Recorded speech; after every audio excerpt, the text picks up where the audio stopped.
Kizaru está aqui, não da maneira que todos esperavam, mas sim, ele está presente. Esse foi o momento que mudou a história para sempre. O homem que possuía as mãos capazes de dar a liberdade para as pessoas tinha feito um pacto com o próprio diabo. Tudo isso para salvar a sua filha e, mesmo não tendo nenhum vínculo sanguíneo, ele a agradece por existir. Nessa prisão existia um carcereiro, um cão do governo, uma figura iluminada que permaneceu vigiando todos que estavam ali. Porém, em algum momento, algo mudou. Com apenas um flash na memória, vemos 5 pessoas que pareciam nakamas, se divertindo e dançando aos sons dos tambores da libertação. Como já imaginávamos, temos a continuação dos acontecimentos no laboratório de pesquisa científico da Marinha, o lugar que mais tarde seria chamado de Egghead. Logo de cara vemos um homem conhecido por ter sido um dos maiores empecilhos do Chapéu de Palha, Kizaru. Ele foi até o laboratório por ordem do Saturn e junto dele estavam alguns marinheiros, como por exemplo, o agente da SWORD, X-Drake. Por mais que isso esteja se passando há uns 6, 7 anos atrás, é muito importante observarmos como o Borsalino já estava vinculado de alguma forma ao J. Garcia Saturn. Assim como vimos no capítulo passado, o Deus Guerreiro da Defesa Científica estava ouvindo tudo. E da mesma forma como foi feita no presente, ele resolveu enviar o Almirante da Luz como medida de contenção. Ao chegar na ilha, o Kizaru afirma que está lá por conta do trabalho e ainda dá lição de moral no Vegapunk. Não acredito que você deixou essa passar. Você realmente deveria ter checado tudo quando se mudou, né, Vega? Ai, ai, ai, velho burro. Dito isso, o Borsalino larga um Dendemushi lá em cima da mesa para que o Vegapunk e o Kuma pudessem ouvir tudo o que o Gorosei queria dizer. E lá é revelada a recompensa do Kuma, que nós acabamos chutando de maneira certa. Os mesmos 296 milhões de berries que ele sempre teve. Essa foi sua primeira e última recompensa. Saturn diz que fazer com que Kuma fosse um molde para o programa de clones é uma afronta gigantesca à reputação da Marinha. Na verdade, o que o ancião está fazendo aqui é manipular a situação a seu favor. E o Kizaru sabe muito bem disso. Não é à toa que ele simplesmente vira de costas porque sabe o resultado do que vai acontecer. Essa é uma das primeiras cenas que eu vejo que o Almirante da Luz não está nada confortável. O Gorosei então faz 3 exigências para que o governo continue com o acordo que eles tinham feito previamente com o Vegapunk. Primeiro, o Kuma tem que concordar em se tornar um Chichibukai. E essa proposta de emprego aí não veio do nada. O responsável por ter aberto uma das 7 vagas dos Corsários foi o Ace. Mesmo sendo um novato, ele conseguiu a proeza de derrotar um Chichibukai. O Oda tá realmente conseguindo fazer com que esse flashback do Kuma seja uma torrente de emoções para a gente. Já é muito bom poder rever o Ace, mas descobrir que ele derrotou um Corsário é melhor ainda. Mas claro que devido a seus poderes de Logia, ele não deve ter tido tantos problemas. E o legal de tudo isso é que poucos anos depois, o seu irmão derrotou o Crocoboy, que era um outro Chichibukai, só com os poderes de borracha na época. Seguindo, temos a segunda condição. Kuma tem que passar por um procedimento para se tornar uma arma humana que irá lutar a favor da Marinha. Basicamente foi aqui que veio a proposta do bucaneiro se tornar um ciborgue. Saturn diz que o Kuma irá se tornar o modelo ideal do medo para lutar contra os piratas. E é aqui que nesse momento eu não consigo deixar de sentir um aperto no coração. A pessoa que possui os ideais de viver em paz e salvar as pessoas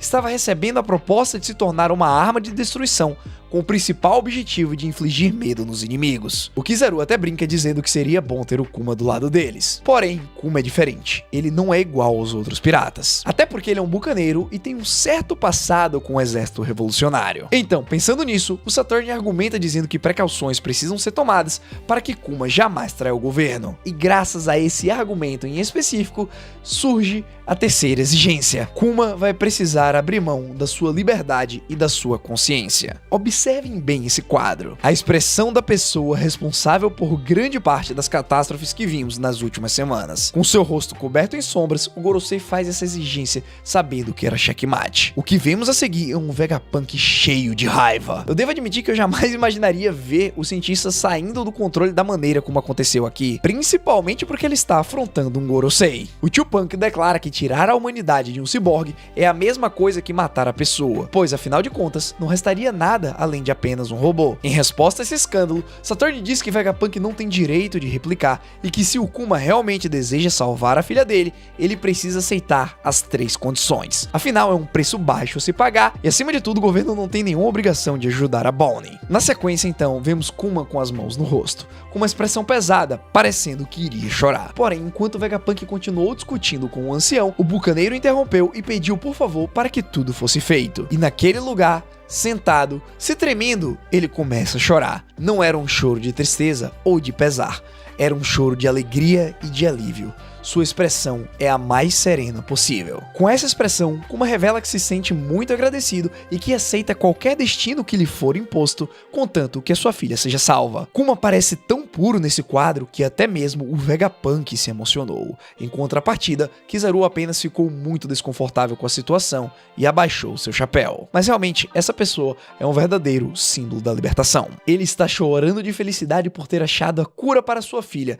mesmo que isso vai te custar a sua própria existência. Na sequência, vemos Bonnie brincando com Setomaru. Ela não faz nem ideia do que vai acontecer. A pequena garota só está curtindo o seu momento enquanto as negociações continuam. O Gorosei pergunta quanto tempo vai durar até que as modificações no Kuma sejam concluídas e que sua filha esteja curada. Vegapunk então explica que para Bonnie será necessário 6 meses para tratar as escamas de Safira, porém, depois do procedimento será necessário que ela se cuide por mais 1 ano até que possa se expor à luz natural novamente. Ou seja, mais ou menos aí 1 ano e meio até que ela esteja 100% curada. Já para o Kuma, Vegapunk afirma que levará no mínimo 2 anos. Ao mesmo tempo que seu destino está sendo selado, o bucaneiro continua chorando de alívio por saber que sua filha estará curada até que ela complete os seus 10 anos de idade. Afinal, era exatamente isso que ela esperava. Mesmo com tudo isso acontecendo, o Saturn não deixaria fácil a situação de ninguém por ali. O ancião argumenta que não existe garantia que depois que a Bonnie esteja curada, Kuma resolva se revoltar. Com isso em mente, Saturn diz que vai levá-la em custódia como garantia e que ela estaria livre depois que o procedimento de remoção da personalidade estivesse concluído. E a reação que o Vegapunk teve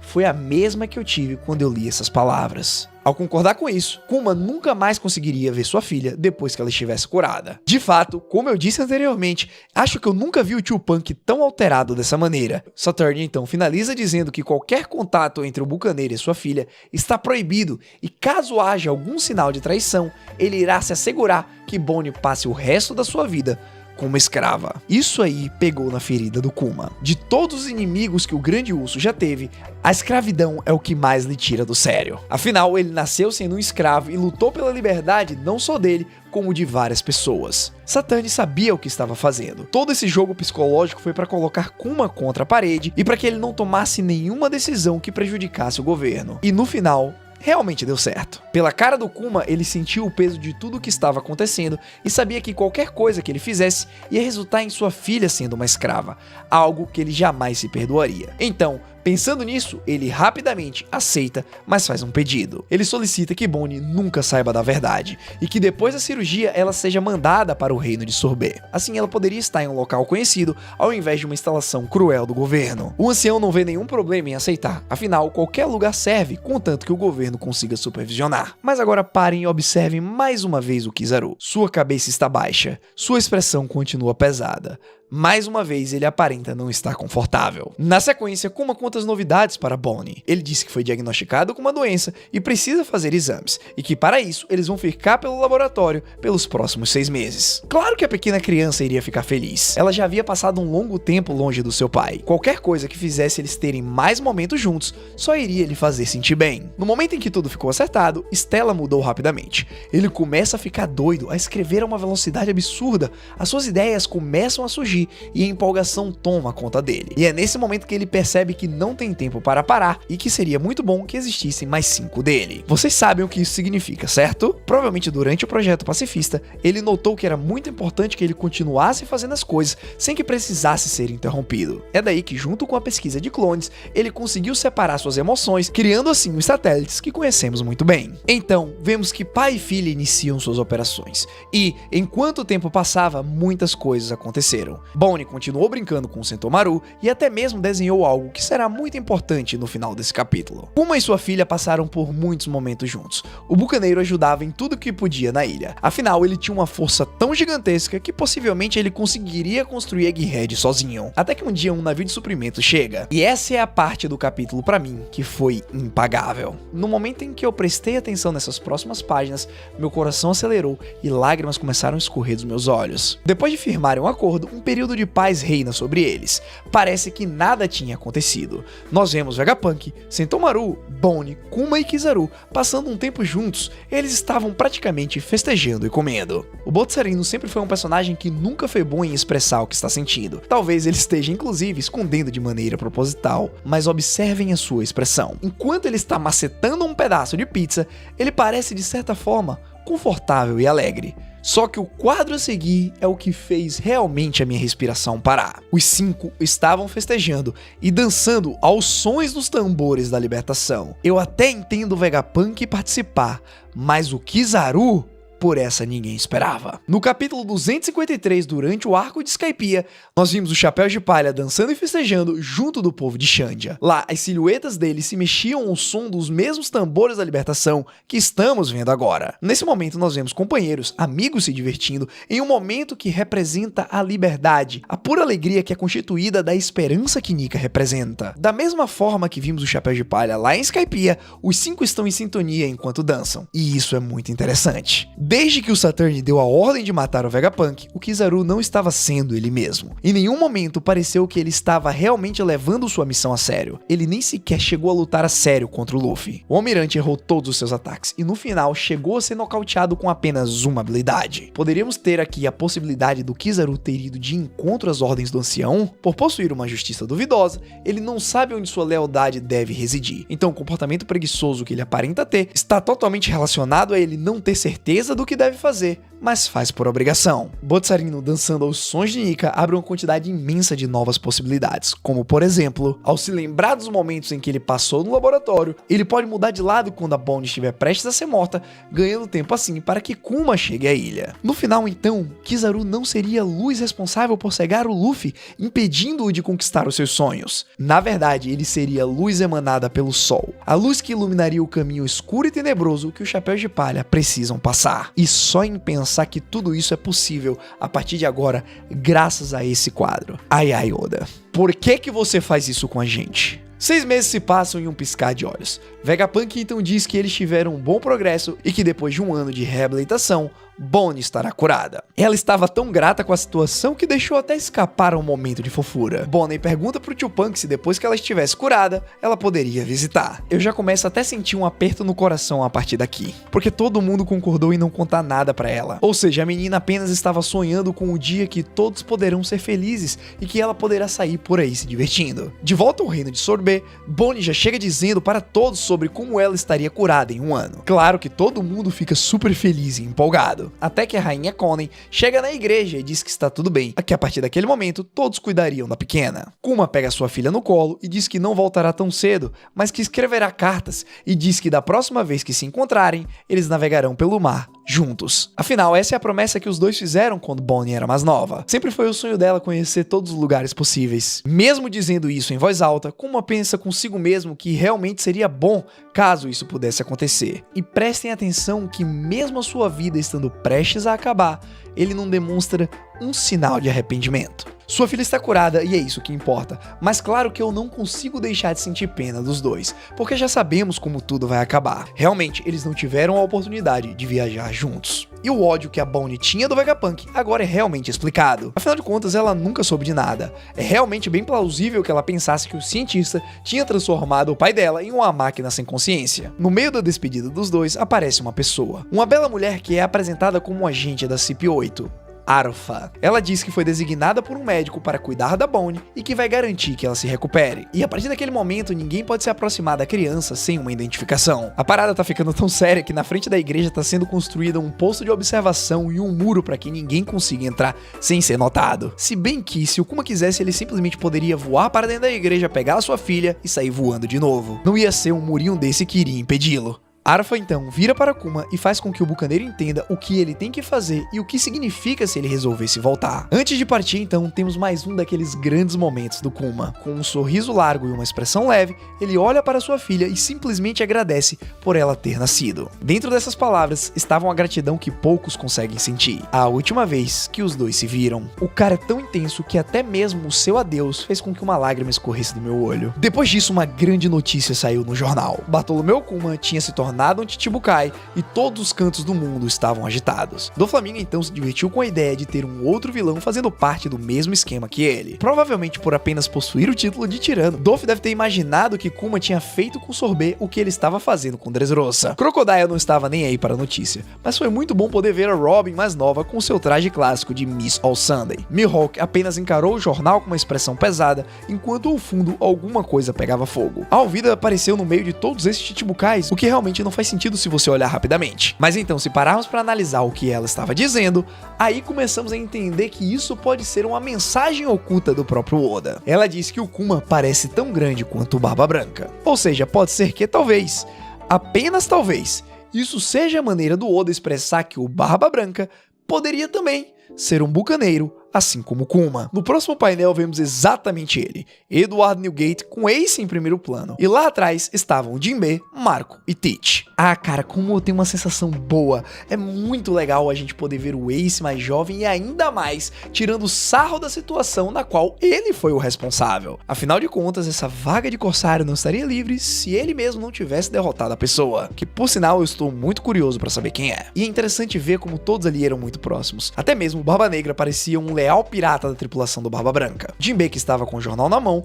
parece surpreso por Kuma ser um antigo rei e afirma que o mundo está mudando. Boa Hancock, como sempre, manteve sua pose de imperatriz pirata e não se importou com nada, mesmo a Gloriosa dizendo que era importante saber das notícias do mundo. Nessa época ainda faltava um Luffy na vida dela para que ela se importasse com alguma coisa na sua vida. Hikomori parecia estar deitado na cama e apenas achou engraçado o fato do Kuma ser possuidor da fruta da pata. Dragon não parece ter gostado muito da situação, mas sabendo quem ele é, provavelmente entendeu tudo na mesma hora. Afinal, foi ele quem sugeriu a Kuma encontrar o Vegapunk. Enquanto isso, Sabo e Koala ficaram incrédulos, dizendo que Kuma jamais trabalharia diretamente com o governo. Diferente do seu superior, eles não sabiam a situação que o Grande Urso estava passando. Na verdade, eles nem devem saber muito da história de Ivankov e Ginny como um todo. E é exatamente por isso que o Dragon aparenta estar muito menos chocado. A seguir, nós vemos o barco do Kuma. Lembra que lá no início do vídeo eu falei sobre um desenho importante que a Bonnie tinha feito? O bucaneiro usou esse desenho como sua Jolly Roger em homenagem à sua filha. Isso só prova ainda mais como ele é um pai maravilhoso e uma pessoa incrível.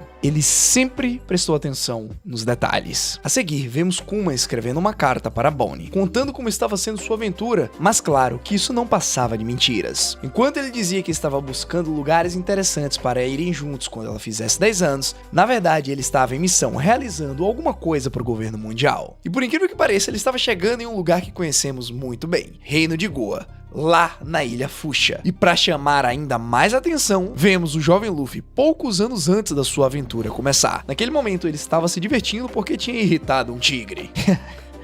É o Luffy, não é mesmo?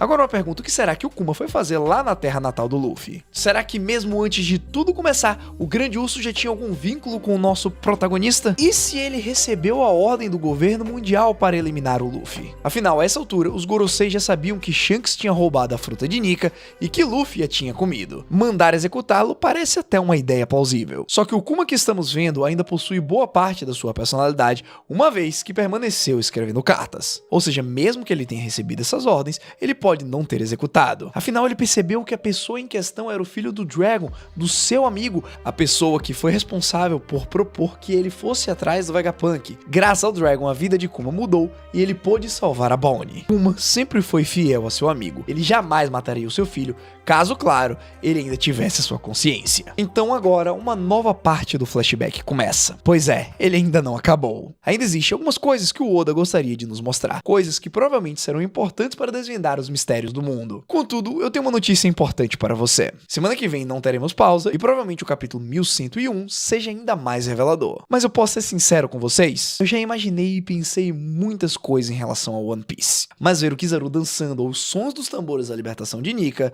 eu acredito que jamais eu poderia imaginar. Mas tem uma coisa que eu consigo imaginar, é você indo assistir esse vídeo aqui. Pode ser que você se divirta um pouco, pode até ser que você se divirta muito, mas no final o que realmente importa é que você se divirta. Muito obrigado e até a próxima.